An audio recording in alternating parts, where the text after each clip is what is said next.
When almost 200 stranded Australian citizens flew from Germany to Darwin on the weekend, the repatriated passengers were immediately sent to the Howard Springs Quarantine Centre, where a 37-year-old woman on board has since tested positive to COVID-19.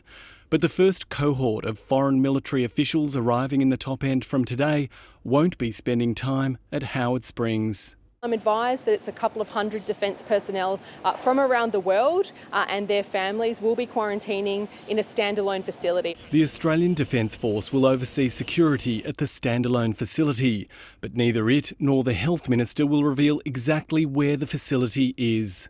I'm unable to name that specific facility for security reasons, but I can assure Territorians that the whole facility is being utilised by Defence. There's no reason for the secrecy. If the Health Minister says that it's safe and there's no risk, well then the Health Minister should disclose to Territorians where these people are staying.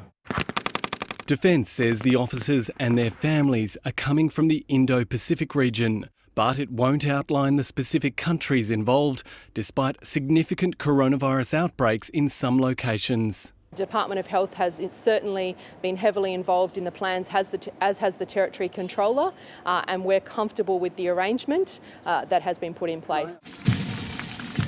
Defence says the foreign officials are in the country to take part in an Australian Defence College training program, but they'll only be allowed to head to postings in the ACT, New South Wales and Victoria after 2 weeks of quarantine and a negative COVID test.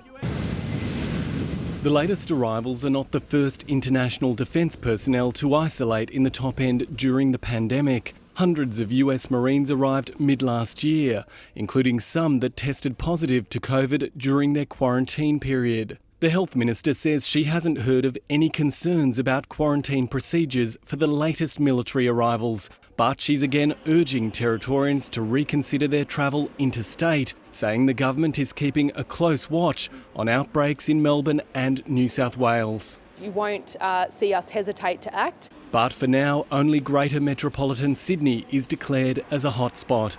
Jano, Gibson, ABC News.